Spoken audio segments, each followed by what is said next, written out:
आइए याद करते हैं 1857 के महाविद्रोह के बारे में, जिसे हम बड़ी शान से आज़ादी की पहली लड़ाई के नाम से भी याद करने लगे हैं।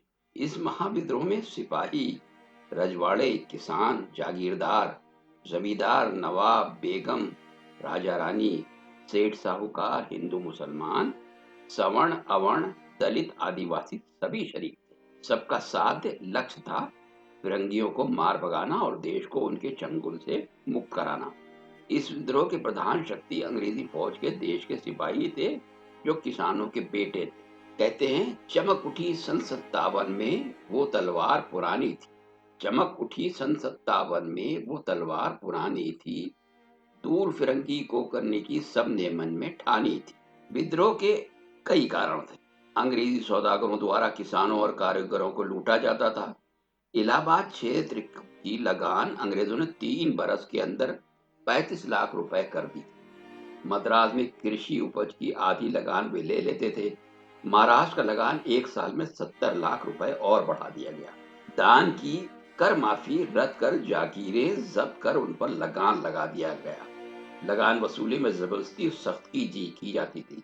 किसानों से बेगार खेती की कुर्की, जब्ती, औरतों की इज्जत लूट ली जाती थी। सतारा के अप्पा साहब, झांसी की लक्ष्मीबाई का राज, बरार के राघोजी भोसले का राज संतानहीनता के कारण जब्त कर लिए गए थे।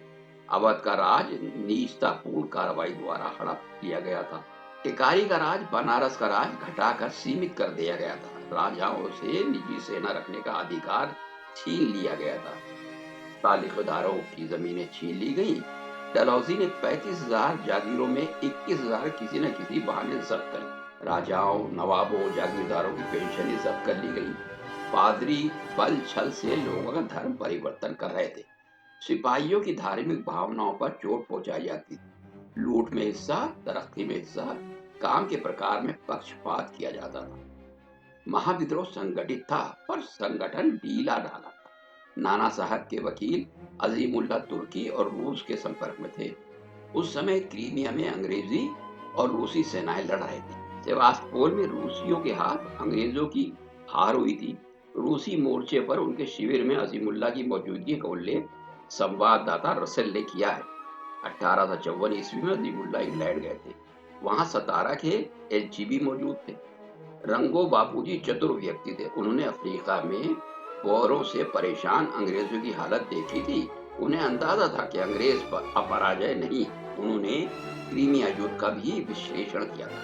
रूस, फारस, टर्की अंग्रेजों के दुश्मन थे। अफगानिस्तान, बर्मा, चीन में अंग्रेज युद्धरत थे। यूरोप में इंग्लैंड और फ्रांस के बीच गहरी प्रतिद्वंद्विता थी।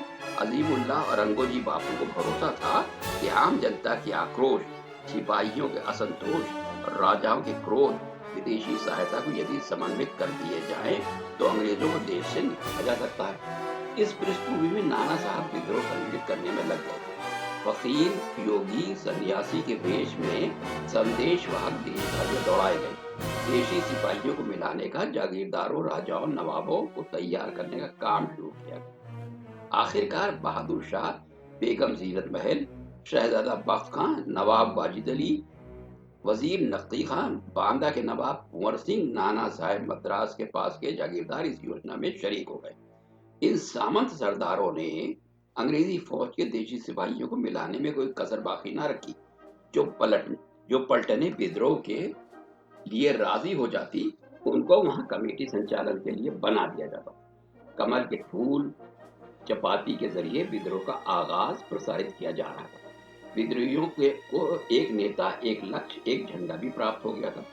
विद्रोहियों का नेतृत्व सामंत वर्ग ने किया। लक्ष्य अंग्रेजों को भगाकर मुगल राज जफर के झंडे के नीचे भारत की आजादी थी। विद्रोह की निश्चित तिथि 31 मार्च 1857 ईस्वी तय किया गया। अंग्रेजी फौज में भारतीय सैनिक 2 लाख थे, मगर विदेशी सिर्फ 40,000। 31 मई रविवार का दिन था, जिस दिन अंग्रेज अफसर गिरजाघर जाते थे। लेकिन मंगल पांडे की जल्दबाजी से विद्रोह निश्चित तारीख से पहले ही फूट पड़ा और अंग्रेजों को संभलने का मौका मिल गया। विद्रोह ने देशी सेना के स्वामी भक्ति को पूरी तरह डामाडोल कर प्रारंभ में पल्ला क्रांति के पक्ष में झुका दिया। ब्रिटिश साम्राज्यवाद के सामाजिक आधार जमींदार, नवाब, रजवाड़े, जमींदार फूटग्रस्त थे। इससे अंग्रेज कमजोर पड़े। हिंदू मुस्लिम एकताबद्ध होकर लड़े। बड़ी संख्या में आदिवासी और दलित भी लंबे समय तक लड़ते रहे। इस संबंध में गया जिले के रजवाड़ और पलामू के चेरो जाति का संघर्ष उल्लेखनीय है। नीलांबर शाह, पीताम्बर शाह और नकलौज मांझी अंत तक लड़ते रहे। अंग्रेजों के वर्चस्व के खिलाफ विश्व समुदाय भी उठ खड़ा हुआ था। बगावत में कोल्हापुर और सतारा के रजवाड़े भी शरीक थे। बगावत का फैलाव पंजाब से मद्रास तक, अलबत्ता दक्षिण में ये कमजोर था। ये विद्रोह अंग्रेजों के खिलाफ उनके आतंक के खिलाफ जबरदस्त घृणा से अनुप्रेरित था। ये राष्ट्रीय संग्राम में बदल गया था, जिसका नेतृत्व सामंत कर रहे थे। विद्रोह की पराजय के कुछ खास कारण ये थे। विद्रोह का नेतृत्व सामंत वर्ग ने किया था, जो प्रारंभ से ही असमंजस का शिकार था। इनके स्थिर स्वार्थ थे। जगदीशपुर के कुंवर सिंह ऐसे नाके पर थे, जिसके उत्तर में गंगा और दक्षिण में जीटी रोड था, जो अंग्रेजों की मुख्य सप्लाई लाइन थी। पर उसने वो मोर्चा छोड़ के रीवा, कानपुर, अयोध्या की राह पकड़ी, जो बेमतलब साबित हुई। यदि वो मोर्चे पर उत्तरी छोटा नागपुर के विद्रोही आदिवासियों को विश्वास में लेकर डटा रहता, तब कलकत्ता से फौज लखनऊ तक पहुंच ना पाती। यदि अवध बच जाता, तब तातिया को और युगत भिड़ाने का मौका मिल जाता और तटस्थ रजवाड़े का एक हिस्सा उनके साथ आ सकता था। विद्रोह के तत्काल दमन ने इस संभावना का अंत कर दिया कि सामंत वर्ग विज्ञान के महत्व से अनजान था। उन्होंने ना तो टेलीफोन लाइन काटा, जिससे अंग्रेज समन्वय करते थे, और न कानपुर में गंगा का पुल उड़ाया, जिससे अंग्रेजी फौज नाना साहब को दबाने आई। तात्या को सामंतों ने पर्याप्त महत्व नहीं दिया। एकीकृत कमांड के अभाव में एक कर अधिकांश मारे गए। सामंत वर्ग पेंशन या उत्तराधिकारी के सवाल से उलझ रहा था। कुंवर सिंह अंत तक कर्ज माफी की आस लगाए रहे। इससे संघर्ष का जज्बा और टिकाऊपन दोनों कमजोर हो गए। सामंती नेतृत्व अवकाश के समय में मौज मस्ती करता था। अनुशासन का अभाव था। कोरी वीरता व्यर्थ साबित हुई। देशी रजवाड़ों में निजाम, सिंधिया, पटियाला, नेपाल ने गद्दारी की, जिसके डॉक्यूमेंट्री प्रूफ मौजूद है। सामंत वर्ग का महज 4% विद्रोह में शरीक हुआ। विद्रोह का संगठन चुस्त नहीं था। समन्वय का अभाव था। जफर 82 साल के बूढ़े थे और लड़ाई के दरमियान नेतृत्व करने की हालत में नहीं थे। बख्त खां को रानी जीनत महल तवज्जो नहीं देती थी। अहमद शाह को हजरत महल नजरअंदाज करती थी। एकीकृत कमांड का विद्रोहियों के पास अभाव था। बहादुर शाह सिर्फ प्रतीक थे। नाना साहब और लक्ष्मी भाई के सामने तातिया पौना बना दिया गया था। कुंवर सिंह ने हरि किशन सिंह को महत्व नहीं दिया। अगर इतिहास की निर्णायक घड़ी में गद्दार जयाजीराव सिंधिया ने विद्रोह का साथ दिया होता, उनका नेतृत्व किया होता, तब परिणाम अंग्रेजों के लिए महाविनाशकारी होता। वो 20,000 प्रशिक्षित सेना के साथ अंग्रेजों के दुर्बल स्थानों पर आक्रमण कर संयुक्त मोर्चा के तहत आगरा, लखनऊ को विजय कर सकते थे। यदि ये तटस्थ राजा टिकारी खड़गड़ी के साथ लेकर कलकत्ता पर चढ़ जाता, तब उसे रोकने के लिए कलकत्ता में न फौज थी न किलेबंदी। कलकत्ता की फौज लखनऊ में फंसी थी। बैरकपुर की पलटन विद्रोह को उतावली थी। कलकत्ता के आसपास की बस्ती की जनता विद्रोह पथ पर थी। अंग्रेजों की हालत बुरी थी, मगर महाविद्रोह के महानायक बहादुर शाह जफर और नाना साहब में सैनिक योग्यता की कमी थी। कुंवर सिंह भावावेशी था, मगर वो आधुनिक युद्ध की बारीकियों से अनजान था।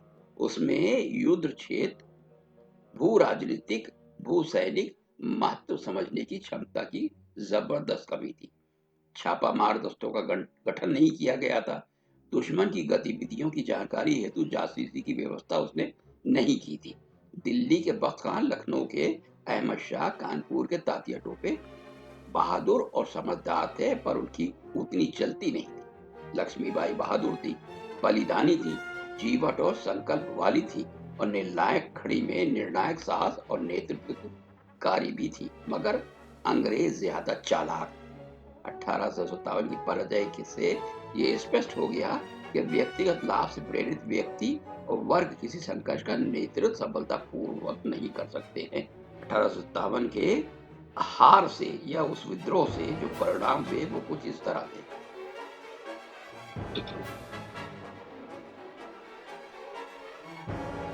ईस्ट इंडिया कंपनी का राज समाप्त हो गया। राजाओं जागीरदारों से संबंध सुधारे गए। पढ़े लिखे बाबू वर्ग के असंतोष को वैज्ञानिक तरीके से प्रस्तुत करने के लिए राजनीतिक संस्था कांग्रेस की स्थापना की गई। पूंजीपतियों को प्रोत्साहन देकर दलाल मालदारों का नया समर्थक सामाजिक वर्ग पैदा किया गया। जमींदार नवाब राजा वर्गों ने हत्या कर जनता पर दमन के उनके अधिकार और दायरे को बढ़ा दिया गया।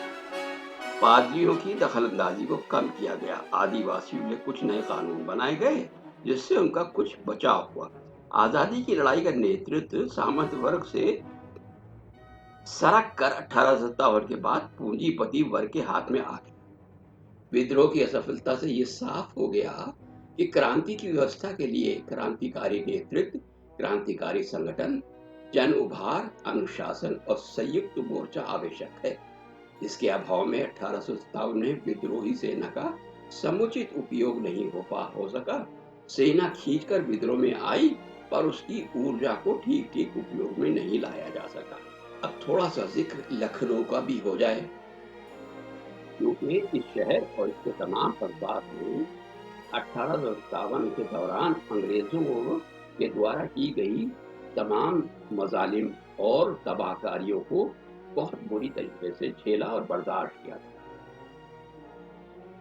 मौलवी अहमदुल्ला शाह, जिन्हें डंका शाह का नाम भी दिया गया, 1857 के विप्लवकारियों में आप सर्वाधिक योग एवं संकल्पवान व्यक्तियों में से एक थे। वो विद्वान थे और अंग्रेजी भाषा के भी जानकार थे। लॉर्ड डलहौजी ने अन्यायपूर्ण ढंग से अवध को अंग्रेजी राज में शामिल कर लिया था। रेजिडेंट ऑस्ट्रम ने महल को जी भर कर लूटा। अनेक जागीरदारों की संपत्ति जब्त कर ली गई। अहमद शाह संघर्ष की सफलता के लिए फकीर के भेष में जन समर्थन जुटाने के लिए जगह जगह घूमे और अंग्रेजों के लोमहर्षक अत्याचार का वर्णन कर जनता को उत्तेजित करते थे। साधारण झड़प के बाद अहमद शाह फैजाबाद में गिरफ्तार कर लिए गए। वे घायल थे। जनता पर गहरे प्रभाव के कारण फांसी की सजा तुरंत कार्यन्वित नहीं की जा सकी। डॉक्टर नजस अली को जो काला पानी भेज दिया गया, वे बंदी गृह में अहमद शाह को अच्छा खाना पहुंचाते थे। फैजाबाद की जनता के बीच क्रांति की ज्वाला भड़क गई। फौज दबाने गई। सिपाहियों ने बगावत कर दी। उन्होंने अहमद शाह को मुक्त कर अपना नेतृत्व चुना। सिपाहियों के नेता सूबेदार दलीप सिंह थे। अहमद शाह ने इस बात का ध्यान रखा कि फैजाबाद में एक भी अंग्रेज नहीं मारा जाए। चिनहट के पास, जो लखनऊ में इस वक्त एक अहम जगह है, अंग्रेजी सेना से अहमद शाह की फौज का जबरदस्त मुकाबला हुआ। अंग्रेजी सेना की पराजय हुई। 10 जून को अवध में अंग्रेजी राज सपने की तरह समाप्त हो गया। अहमद शाह ने मच्छी भवन पर हमला किया और जितने अंग्रेज थे वो सब भागकर रेजिडेंसी यानी बेलीगारा में आ गए। 2 जुलाई को बेलीगारा पर विद्रोहियों का जबरदस्त हमला हुआ। अंग्रेज सेनापति हेनरी लॉरेंस घायल हो गया। तोप के सामने अहमद शाह को पीछे हटना पड़ा। अहमद शाह ने हॉट ड्रम पर 15 फरवरी 1858, 21 फरवरी 1858 और 25 फरवरी 1858 कई बार चढ़ाई की, पर सफल न हो सके। 6 मार्च 1858 को कैंपबेल ने क्रांतिकारी सेना को हरा दिया। सादतगंज में फिर मुकाबला हुआ। अहमद शाह घेरा तोड़कर निकल गए। अहमद शाह पहाड़ी में रुककर प्रति आक्रमण की योजना बनाने में लगे, मगर योजना की जानकारी अंग्रेजों को हो गई और वे पुनः पराजित हो गए। अहमदुल्ला शाह शाहजहांपुर आ गए। यही नाना दोनों भी आए। दोनों मिलकर आगे की योजना हेतु विचार विमर्श करने लगे। कैंपबेल ने इन्हें घेर लिया, मगर दोनों निकलकर भाग गए। अहमद शाह ने शाहजहांपुर पर प्रति आक्रमण किया, मगर पराजित हो गए। अहमद शाह की सहायता में बेगम हजरत महल, नाना साहेब, शहजादा फिरोज सेना लेकर आए। 3 दिन तक युद्ध चलता रहा। मौलवी साहब बच के बहरहाल निकल गए।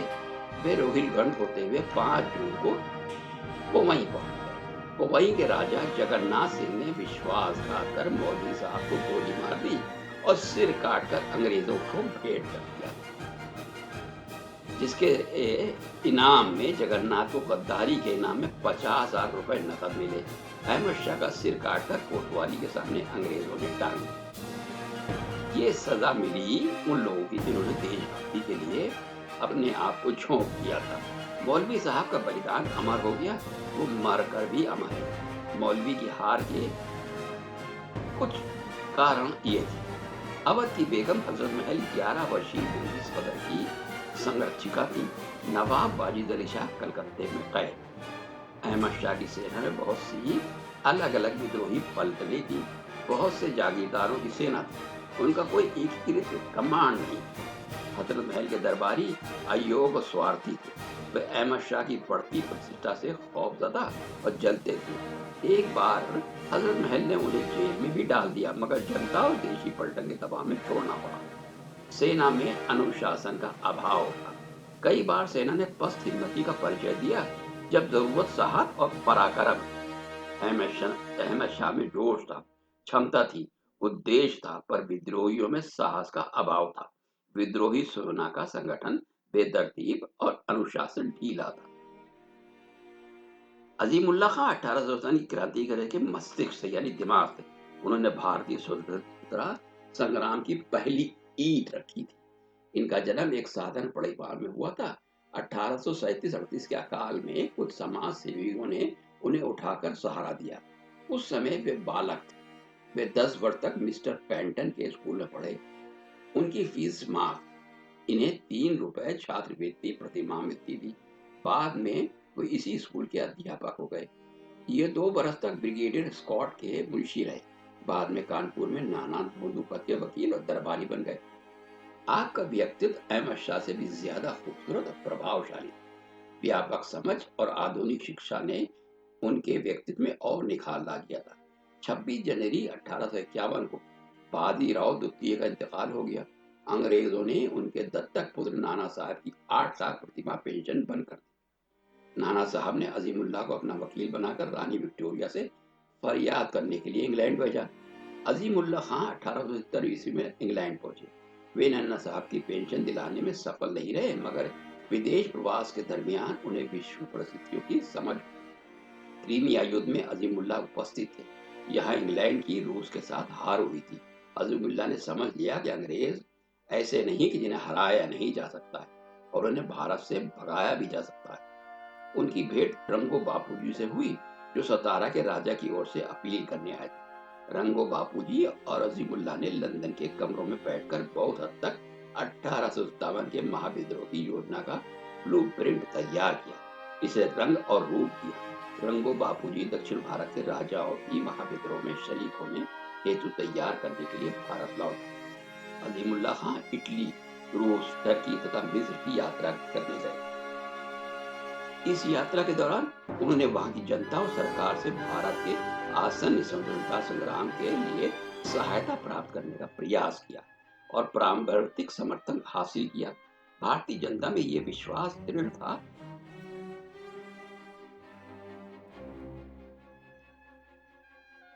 रूस का जार इटली के गैरिबाल्डी और भारत की जरूर मदद करेंगे। नाना साहब का मनोबल बढ़ा।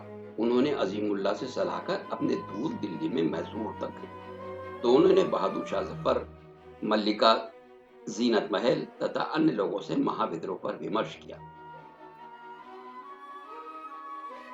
वो इलाहाबाद, गया, जनकपुर, पारसनाथ, जगन्नाथपुरी, पंचवटी, रामेश्वर, द्वारिका, नासिक, आबू, उज्जैन, मथुरा, बद्रीनाथ और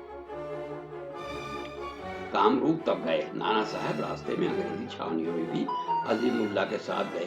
कमल और चपाती की सहायता से दूर सभी जगह क्रांति की अपील प्रचारित करते रहे। 4 जून की रात्रि 2 बजे कानपुर में क्रांति का प्रारंभ हुआ। नाना साहब ने नेतृत्व अजीमुल्लाह की सलाह पर संभाल लिया। नाना साहब ने आत्मसमर्पणकारी अंग्रेजों को प्राण रक्षा का वचन दिया था। और सकुशल नाव पर बिठाकर इलाहाबाद के लिए रवाना भी कर दिया था।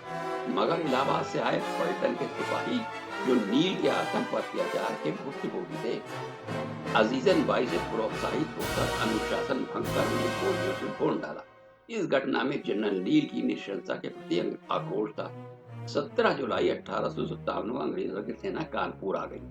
अंग्रेजों की क्रमशः विजय होने लगी। नाना साहब की पराजय का कारण सेना की अनुशासनहीनता था और नाना में सैनिक योग्यता का अभाव था। नाना संघर्ष की कठिनाइयों को निरंतर नहीं झेल सकते थे। इसके विपरीत तात्या टोपे जन्मजात सैनिक और सुकुशल सेनापति थे। वे फिरंगियों की देशी सेना को फोड़ने, उनका भेद लेने, व्यूह रचने और उसे लागू करने में कुशल थे। वे शिवराजपुर जाकर 42वीं पलटन को फोड़ लाए। ग्वालियर छावनी से सेना फोड़कर कालपी आ गए। कालपी कब्जा कर तातिया आगे बढ़े। तातिया ने कलकत्ते से कानपुर आने वाली सेना का रास्ता शिवराजपुर में काट दिया। तातिया ने नामी जनरल विंडन को हराकर कानपुर पर फिर कब्जा कर लिया। 16 दिसंबर 1857 को कैंपबेल ने कानपुर पर चढ़ाई की और जीत लिया, मगर नाना साहब अजीमुल्लाह तातिया टोपे निकल गए। तातिया दक्षिण की ओर गए और 2 बरस तक घूम घूम कर क्रांति की मशाल जलाए रखा। नाना साहब अजीमुल्लाह हजरत महल नेपाल चले गए। नेपाल के पुटवल में अजीमुल्लाह की मृत्यु हो गई। 1857 के सेना नायकों में सर्वाधिक योग्य सेनापति तात्या थे, जो अजीमुल्लाह सर्वाधिक समझदार, लक्ष्मीबाई सर्वाधिक बहादुर, अहमद शाह सर्वाधिक संकल्पवान, कुंवर सिंह जोशीले सिपाही, दयानंद सरस्वती प्रेरणा के पुंज। इस स्वतंत्रता महायज्ञ में कई वीरवर आए काम। नाना धुंधुपन, तातिया चतुर, अजीमुल्लाह सरनाम, अहमद शाह मौलवी, ठाकुर कुंवर सिंह, सैनिक अभिराम भारत के इतिहास गगन में अमर रहेंगे, जिनके नाम सुभद्रा कुमारी चौहान की एक पद है।